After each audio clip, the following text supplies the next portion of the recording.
എല്ലാവർക്കും നമസ്കാരം. ഇന്നത്തെ ടോപ്പിക് എന്ന് പറയുന്നത് borrow if you must but pay back later. അതായത് നമ്മുടെ ജീവിതത്തിൽ ഒരു സാഹചര്യം വരികയാണെന്നുണ്ടെങ്കിൽ തീർച്ചയായിട്ടും നമുക്ക് കടം വാങ്ങിക്കാം എന്നാണ് പറയുന്നത്. അതിൽ യാതൊരു തെറ്റുമില്ല. പക്ഷേ അത് സമയത്തിന് തിരിച്ചടയ്ക്കുകയും വേണം. അവിടെയാണ് പലപ്പോഴും നമുക്ക് തെറ്റിപ്പോകുന്നത്. അപ്പം ഇവിടെ ചാണക്യൻ പറയുന്ന ഒരു കാര്യം, നമുക്ക് ജീവിതത്തിൽ പല സിറ്റുവേഷൻസും വരാം. നമുക്ക് വളരെ വേണ്ടപ്പെട്ട ഒരു വ്യക്തിക്ക് എന്തെങ്കിലും ഒരു അപകടം ഉണ്ടായി ആശുപത്രിയിലാണെന്നുണ്ടെങ്കിൽ നമ്മുടെ കയ്യിൽ ഒരുപക്ഷെ ആ ചികിത്സയ്ക്ക് വേണ്ടിയിട്ടുള്ള കാശ് നമ്മുടെ കയ്യിൽ ഉണ്ടാവില്ല. അതുകൊണ്ട് തന്നെ നമുക്ക് ഒരുപക്ഷെ പണയം വെച്ചോ അല്ലെങ്കിൽ നമുക്ക് അറിയുന്ന സുഹൃത്തുക്കളുടെ കയ്യിൽ നിന്നോ നമുക്ക് വേണമെങ്കിൽ കടം വാങ്ങിക്കാം. പക്ഷെ ഇത് വാങ്ങിക്കുന്ന സമയത്ത് തന്നെ നമ്മൾ തീർച്ചയായിട്ടും മനസ്സിൽ ഉറപ്പിക്കേണ്ട ഒരു കാര്യം, ഇത് എങ്ങനെ എപ്പോൾ ഞാൻ തിരിച്ചടയ്ക്കും എന്നുള്ളതിനെ കുറിച്ച് തീർച്ചയായിട്ടും ചിന്തിച്ചിട്ട് വേണം ആ കടം വാങ്ങിക്കാനായിട്ട്. അപ്പം ഇവിടെ പറയുന്ന ഇത്രയേ ഉള്ളൂ. തീർച്ചയായിട്ടും നമുക്ക് കടം വാങ്ങിക്കാം. പക്ഷെ അത് അടയ്ക്കുന്നതിനെ കുറിച്ചുള്ള ഒരു കാര്യം കൂടെ നമ്മൾ ചിന്തിക്കണം. ഇന്നത്തെ ഒരു സാഹചര്യം വെച്ച് നോക്കിക്കഴിഞ്ഞാൽ നമുക്കറിയാം, ഒരുപാട് ആളുകൾ ശരിക്കും പറഞ്ഞാൽ ബുദ്ധിമുട്ടിലാകുന്നത് തന്നെ ഈ കടം വാങ്ങിച്ചുകൊണ്ട് തന്നെയാണ്. അതുകൊണ്ട് തന്നെ കടം വാങ്ങിക്കുന്നത് തെറ്റാണെന്ന് നമുക്ക് പറയാൻ പറ്റുമോ? ഒരിക്കലും പറ്റില്ല. ഒരു വ്യക്തിയുടെ ഒരു ജീവിതത്തിൽ വലിയൊരു സ്വപ്നമായിരിക്കാം ഒരു വീട് സ്വന്തമായിട്ട് വാങ്ങിക്കുക. അതല്ലാന്നുണ്ടെങ്കിൽ എന്തെങ്കിലും ഒരു സംരംഭം തുടങ്ങുക. ഇതിനൊക്കെ ചിലപ്പം വലിയൊരു തുക നമുക്ക് വേണ്ടി വന്നേക്കാം. നമ്മുടെ കയ്യിൽ ചിലപ്പോൾ ആ ഒരു തുക മിക്കവാറും ഉണ്ടാവില്ല. അങ്ങനെ ഉള്ള സാഹചര്യത്തിലാണ് നമ്മൾ ഒരു ബാങ്കിൽ പോയി കടമെടുക്കുന്നത്, അല്ലെങ്കിൽ ഒരു വ്യക്തിയുടെ കയ്യിൽ നിന്നാണെങ്കിൽ നമ്മൾ കടമെടുക്കുന്നത്. പക്ഷേ നമ്മൾ ചിന്തിക്കേണ്ട ഒരു കാര്യമുണ്ട്. ആ കടം വാങ്ങിച്ചു കഴിഞ്ഞാൽ തീർച്ചയായിട്ടും നമ്മൾ ഇന്നല്ലെങ്കിൽ നാളെ പലിശ സഹിതം അത് തിരിച്ചടയ്ക്കേണ്ട ഉത്തരവാദിത്വം കൂടെ നമുക്കുണ്ട്. നമ്മുടെ സ്വപ്നം ഒരു ഭാഗമാണ്. പക്ഷേ അവരുടെ ഒരു വ്യക്തിയാണെങ്കിൽ ഒരു ബാങ്ക് ആണെങ്കിൽ അവർ തന്നിട്ടുണ്ടെങ്കിൽ തീർച്ചയായിട്ടും ആ സമയത്തിന് അവർ തിരിച്ച് പ്രതീക്ഷിക്കുന്നുണ്ട് പലിശ സഹിതം.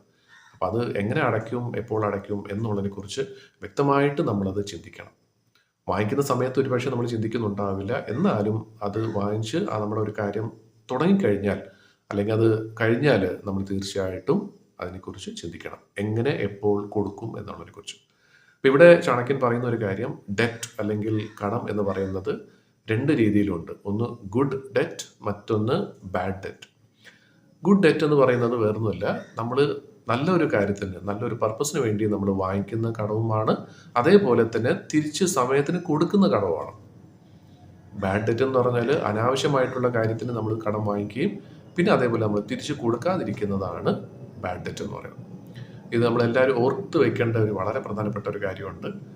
ആവശ്യമില്ലാത്ത നമ്മൾ ഒരുപാട് കടം വാങ്ങിച്ചിട്ട് അത് തിരിച്ചു കൊടുക്കാതിരുന്നാൽ അത്യാവശ്യം വരുന്ന സാഹചര്യത്തിൽ നമ്മളെ സഹായിക്കാനായിട്ട് ഒരു മനുഷ്യനും ഉണ്ടാവില്ല.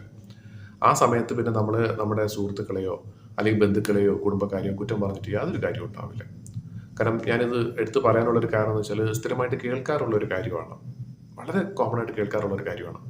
പലിശയ്ക്ക് കടം എടുക്കുന്നു, എന്നിട്ട് ആ പലിശക്കാരൻ ആ കാശിന് വേണ്ടി തിരിച്ചു വരുമ്പോൾ പല ആളുകളും പറയുന്ന ഒരു കാര്യമാണ്, കാശ് കടം വാങ്ങിച്ചാൽ തരും, അതിനുവേണ്ടി എപ്പോഴും ചോദിക്കേണ്ട ആവശ്യമില്ലല്ലോ. പക്ഷെ ഇതേ ആൾ ശരിക്കും പറഞ്ഞാൽ ആ കടം വാങ്ങിക്കാനായിട്ട് ചെന്ന സമയത്ത് ഈ രീതിയിലായിരുന്നിരിക്കില്ല ചിലപ്പം ആ ഒരു സംഭാഷണം നടന്നത്. എങ്ങനെയെങ്കിലും എന്നെ സഹായിക്കണം, ഞാൻ എത്രയും വേഗം ഈ കാശ് തിരിച്ചടച്ചോളാം എന്ന് പറഞ്ഞ് ആ കടം കൊടുക്കുന്ന ആളെ എന്താ പറയുന്നത് സ്വാധീനിച്ച് അല്ലെങ്കിൽ അവരെ കൺവിൻസ് ചെയ്തായിരിക്കും ഈ കാശ് നമ്മൾ വാങ്ങിച്ചിട്ടുള്ളത്. അതിന് മിനിമം നമ്മൾ എത്രത്തോളം അതിനു വേണ്ടി എഫേർട്ട് ഇട്ടോ അതിൻ്റെ ഒരു ചെറിയൊരു എഫേർട്ടെങ്കിലും ഇട്ട് അത് തിരിച്ചടയ്ക്കാനായിട്ട് പരമാവധി ശ്രമിക്കണം. ഇല്ലെങ്കിൽ നമുക്ക് അത്യാവശ്യം വരുന്ന സമയത്ത് സഹായിക്കാൻ ആരും തന്നെ ഉണ്ടാവില്ല. അപ്പോൾ കടം വാങ്ങിച്ചോളൂ. നല്ല കാര്യത്തിനാണെങ്കിൽ തീർച്ചയായിട്ടും കടം വാങ്ങിച്ചോളൂ. തിരിച്ചടയ്ക്കാനുള്ള ഒരു വഴിയും കൂടെ കണ്ടെത്തിയിട്ട് വേണം കടം വാങ്ങിക്കാനായിട്ട്. അപ്പോൾ തീർച്ചയായിട്ടും ഒരുപാട് ആളുകളുടെ ജീവിതത്തിനെ തകർത്ത് കളയുന്ന ഒരു വലിയൊരു കാര്യമാണ് കടം വാങ്ങിക്കുക എന്നുള്ളത്. അപ്പം അതിൽ തെറ്റില്ല. പക്ഷെ അത് എങ്ങനെ അടയ്ക്കും എന്നുള്ളതിനെക്കുറിച്ച് ഒരു വ്യക്തമായിട്ടുള്ളൊരു പ്ലാൻ ഇല്ലെങ്കിൽ തീർച്ചയായിട്ടും കടം വാങ്ങിക്കരുത് എന്ന് തന്നെയാണ് പറയുന്നത്. അപ്പം നമ്മുടെയൊക്കെ ജീവിതത്തിൽ നമ്മൾ നേരിടാൻ സാധ്യതയുള്ള ഒരു കാര്യമാണ്. അപ്പോൾ ഇതിനെക്കുറിച്ച് വ്യക്തമായിട്ടൊരു ധാരണ ഉണ്ടാകട്ടെ എന്ന് ആശംസിക്കുന്നു. ആരും തന്നെ കടം വാങ്ങിച്ച് ഒരു ബുദ്ധിമുട്ടിലാകാതിരിക്കട്ടെ എന്നും കൂടെ ആശംസിക്കുന്നു.